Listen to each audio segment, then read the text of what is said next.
mudah-mudahan kita kan udah lama juga nih nggak silaturahmi ya. Kakak kalian di sini mudah-mudahan ada malam ini. Iya, benar. Kayaknya sih memang udah pulang tadi dari Indonesia. Iya, makanya nanti. Kopi. Kebetulan kan lagi naik sibuk Kopi mereka. kejual. Mudah-mudahan hari ini ada. Nah, ada kebetulan tuh. Mudah-mudahan. Selamat malam. Sorry kakak. Waduh, malam-malam. Katanya. Saya baru hujan, baru macet tadi. Baru Selamat malam, Kak. Kamu kena Sehat, hujan tadi kakak. Aduh. Iya, Apa kayak? Memang Jakarta ini kalau macet bukan Jakarta ya. Betul, Kak. Luar biasa. Mari, mari dulu. Sorry. Iya, terima Ya, kasih. Kak. keadaan begini, jadi Baik. Muhammad Nurul belum pulang. Iya. Silakan. Makanya kita ketika kakak balas WA-nya kita langsung OTW kemari, Kak. Iya, betul. Jakarta Hampir juga macet. sama-sama. Ini belum ganti pakaian, baru tiba juga tadi. Tapi gak gaduh kayak ya. Ya. Udah siap apa namanya kita sedikit ada memang silaturahmi lah ya sekalian melihat bagaimana kondisi kalian kakak ini. Iya, kita keadaan begini di rumah. Tapi ini saya lihat ini kakak ini keluarga kakak ya. Ya, itu keluarga saya, anak-anak saya semua. Tahun berapa nih ketika dipoto nih, Kak? 2018 ya. 2018. Ya, masih 2018. Oh iya, Kak, terkait piagam ini, Kak. Ya. Penghargaan dari mana, Pak ya? Ini dari 202 negara perdamaian dunia.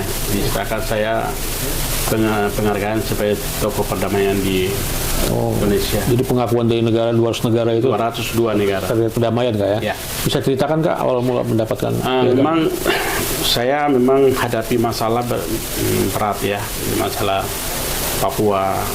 Karena saya hadapi setiap daerah itu pertama di Timika. Timika itu kan setiap hari perang, terus bunuh orang setiap saat, jadi kayak potong ayam gitu.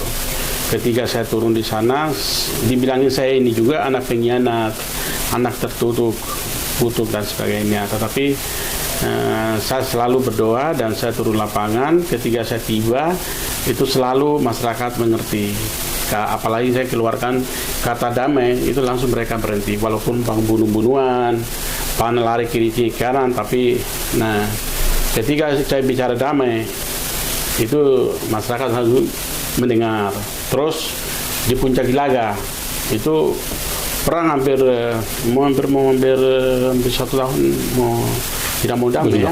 Nah, akhirnya saya naik, saya damaikan, tapi saya bikin konsep lagu. Damai Negeriku, lagu-lagu yang saya bikin, saya bagi. Nah, ketika saya bagi itu, saya di gunung puncak Papua itu ada kayak sinar langsung turun di kepala saya. Baru saya bikin ada lagu namanya Cahaya dari Timur gitu. Saya bikin lagu. Nah, ketika itu baru saya damaikan di Puncak Ilaga, perang kadang-kadang pilkada, bunuh-bunuhan. Setelah itu saya selesaikan lagi masalah di Tolikara, 2 kali perang saya turun. Jadi di mana ada masalah saya turun pasti aman.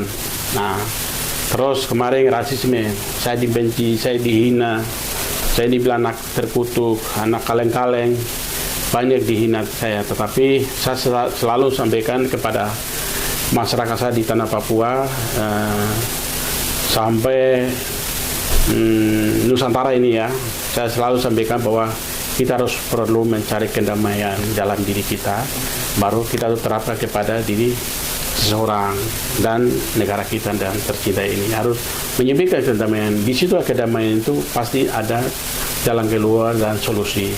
Kalau kedamaian maka semua ada tersenyum. Damai maka disitulah ada yang berkat atau kemajuan dan juga kesejahteraan yang muncul.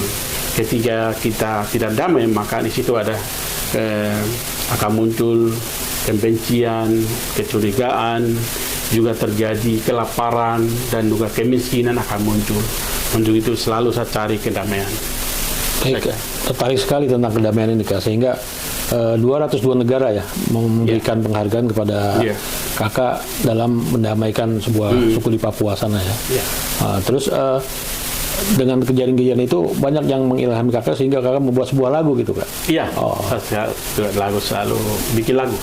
Damai Negeriku banyak sekali. Yang menyanyi anak saya. Oh, iya. Karena banyak penghargaan. Ini ada lagi satu lagi. Oh, ini iya. juga ada satu. Ada juga di sana, Bang. Jadi penghargaan. Saya damai Papua. Iya, iya. Itu banyak penghargaan. Jadi saya membutuhkan sekarang ini harus damai. Ya, ketika kita ada permusuhan maka kita tidak akan maju, tetapi kita ketinggalan.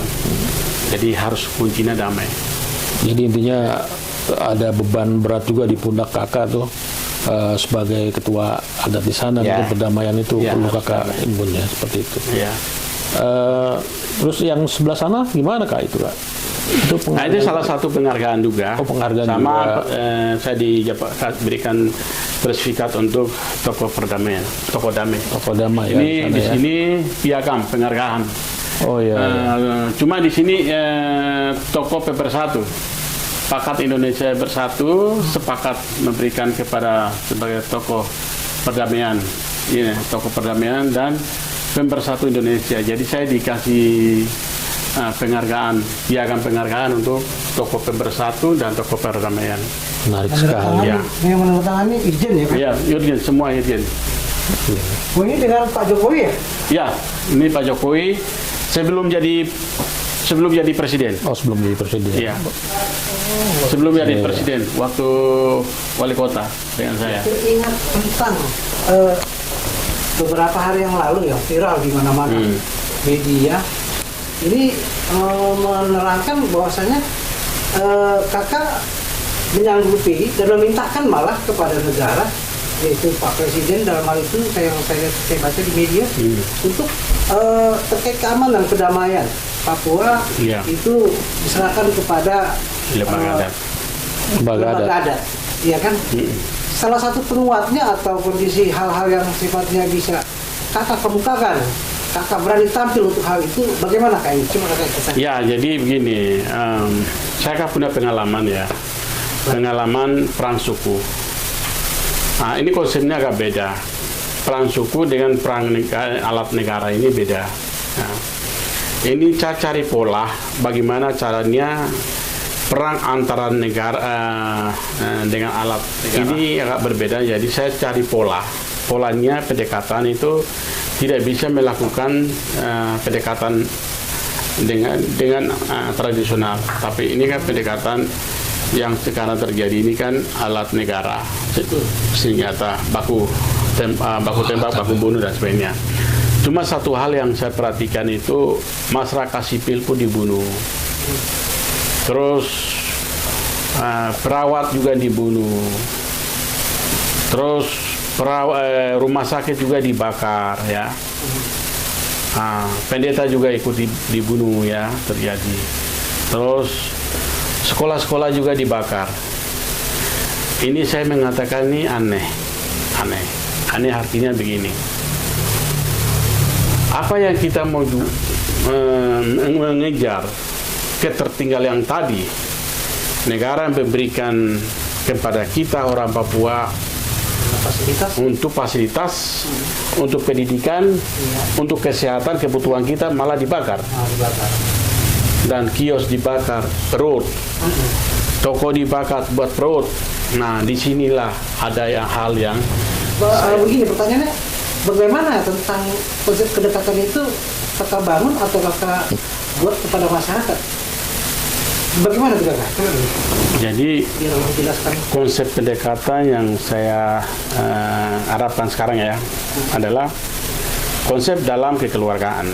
Kekeluargaan. Ya, karena di Papua itu ada konsep marga, kemarga, suku. Jadi masing-masing ini kan wilayah adat ini sudah memiliki kelompok untuk melawan atau menolak pembangunan. Maka disinilah bisa juga kita mendekatkan kepada masyarakat kita itu melalui pendekatan dengan hati. Artinya kalau pendekatan dari keluarga sendiri, misalnya saya contoh, memang kalau saya punya keluarganya dia kekerasan, ya harus saya bagaimana pakai bahasa mama untuk mengajak dia supaya janganlah bunuh. Karena konsep itu di dalam Alkitab ya, orang Nasrani itu Tuhan sudah diajarkan bahwa tidak boleh bunuh, jangan bunuh. Jadi diajarkan bahwa harus saling mengasihi satu dengan lain. Di dalam Undang-Undang Sila ketiga pun mengatakan harus bersatu, itu sila ketiga ya. Maka konsep ini harus semua masing-masing wilayah atau daerah mereka harus bersatu damai untuk membangun Papua atau di kampung itu sendiri masing-masing. Nah, saya melihat konsep sekarang saya mengajak itu, marilah kita melihat jangan ke belakang tapi ke depan. Artinya begini, dulu kami kan tidak ada berpendidikan yang tinggi. Terus sekarang dengan adanya sekolah, akhirnya kita berpendidikan, jadi pintar.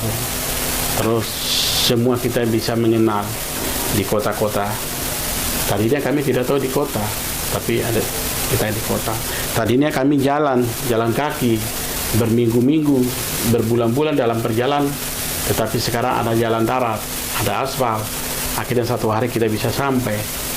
Nah ini, jadi perubahan itu bukan datang langsung tiba-tiba jadi kaya, jadi sejahtera, bukan. Tapi diri kita, tangan kita sendiri, bagaimana kita bisa mengelola, baru bisa jadi menuju kesejahteraan. Jadi sebenarnya harusnya bukan melawan untuk manusianya, tapi kita harus melawan ekonomi. Berarti kita mengejar ekonomi, berarti harus kita melawan kemiskinan, kebodohan, ketertinggalan. Itu harus lawan dengan cara kerja keras dan bersatu untuk mengejar. Nah, jalurnya di mana? Nah, negara sudah diberikan perhatian, yaitu provinsi. Tadinya 2 provinsi, sekarang menjadi 4 provinsi. Terus juga di situ, di situ pemerintah memberikan kewenangan kepada pemerintah Papua, gubernur orang asli Papua, wakil gubernur. Terus Majelis Rakyat Papua itu setiap provinsi ada. Terus juga pemerintah berikan DPR, kursi adat, provinsi dan kabupaten. Nah, ketika ke provinsi ini yang masuk, maka anak-anak yang sudah sekolah lulus sarjana ini akan menempatkan semua provinsi, maka jumlah penduduk atau jumlah masyarakat atau intelektual yang sudah sarjana pengangguran tadi akan habis. Maka di sini akan terjadi kekurangan tenaga honorer, misalnya tenaga kerja. Berarti di sini mulai terbagi habis, maka akan terjadi masih semua kesibukan kerja, maka akan jadi konsep pendekatan itu secara emosional ke warga Papua sendiri, Kak ya, cara untuk pendekatan seperti itu. Tapi harapan Kakak kan di sana kan itu ada masyarakat rakyat Papua atau DPRD Papua. Itu harapannya bagaimana peran serta lembaga tersebut? Jadi termasuk pemerintah ya, DPRD. Jadi harus memberikan menyampaikan ucapan kedamaian kepada masyarakat kita yang ada di luar itu. Jadi kalau masing-masing wilayah DT ini kalau tidak menyampaikan informasi melarang untuk jangan membunuh, terus melarang untuk kekerasan, saya kira semua Papua akan damai semua. Ya. Nah, jadi pemerintah maupun DPR ini harus kerjasama dengan sebagai pihak adat ya, kita orang adat bersama-sama harus bagaimana mereka memberikan keterangan atau memberikan pemahaman kepada mereka untuk bagaimana kita damai. Dia lebih ke mensosialisasikan ke warga. Gitu. Baik, satu lagi ini kan terkait tentang Agyanus Purboya yang sedang viral juga. Sebenarnya ini dalam hal ini terkait adat yang kita sampaikan dengan kapasitas Kakak selaku garis dari Pradatan tadi adalah sama marga, ya kan, atau adik Kakak lah itu sekarang kan. Artinya kedekatan seperti apa atau hal yang bagaimana yang Kakak yakini bisa akan mendamaikan dan mendudukkan kalian bersama, ataupun dalam kondisi ini adalah akhirnya seperti apa yang diharapkan dan dicita-citakan oleh negara ini adalah Papua tidak terdengar lagi hiruk-pikuk pada. Jadi konsep perdamaian khusus yang kekerasan yang terjadi di sana, salah satunya adik Egyanus Kokoya. Jadi memang pemahaman Egyanus dan kawan-kawan ini, mereka memperjuangkan untuk Papua harus lepas dari NKRI.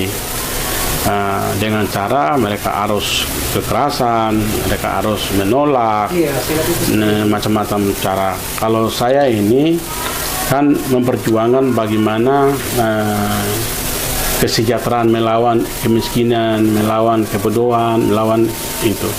Jadi kalau kita melihat ujung-ujungnya itu tujuannya sama, menuju kesejahteraan ya. Itu kata kuncinya di situ. Cuma beda pendapat kita. Jadi yang di sini kan ada hal yang sangat sulit untuk memberikan pemahaman adik-adik Egyanus dan sebagainya, kawan-kawan yang ada di sana. Tetapi dengan kedekatan dengan secara kekeluargaan, kedekatan dengan marga, ini kan saling menghargai, ya, saling menghargai. Kalau itu memungkinkan kakak? Ya, toh itu Egyanus menghargai saya sebagai kakak, ya, dia dengar. Tapi kalau dia menolak, ya. Baik kakak, di penghujung acara ini saya dari tim juga mendapatkan begitu banyak wawasan tentang Papua ini. Mudah-mudahan kedepannya ini masyarakat Papua sendiri dapat menjadi harapan pemerintah kita untuk itu. Gimana kira-kira? Iya, itu ya kita harapkan bersama. Jadi memang kalau masalah itu tidak ada solusi dan juga tidak akan selesai. Kalau masalah yang dianggap itu rumit, maka semakin kita yang tertinggal atau ketinggalan, maka kita tidak bisa maju. Untuk itu harus ada solusi, penyelesaiannya harus cepat dan sasaran.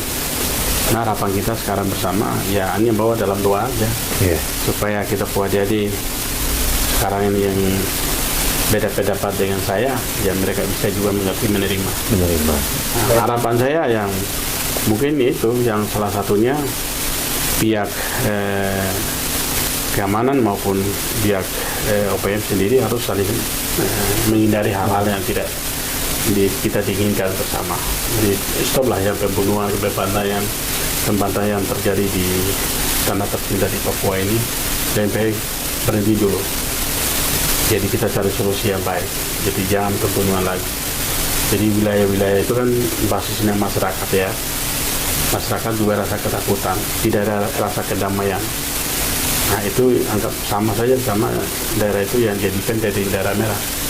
Jadi lebih baik menghindari.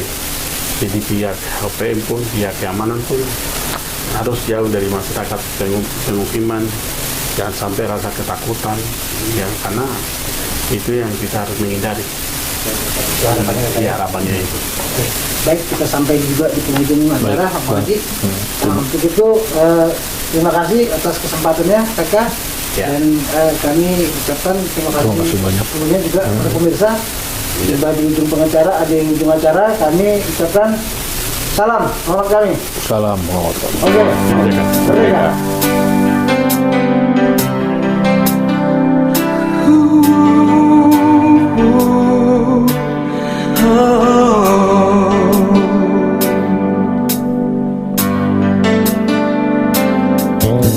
Saatnya ku ingin berjalan,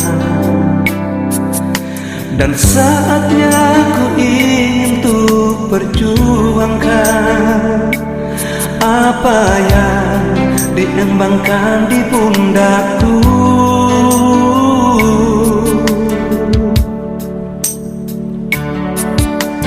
Semuanya aku harus mampu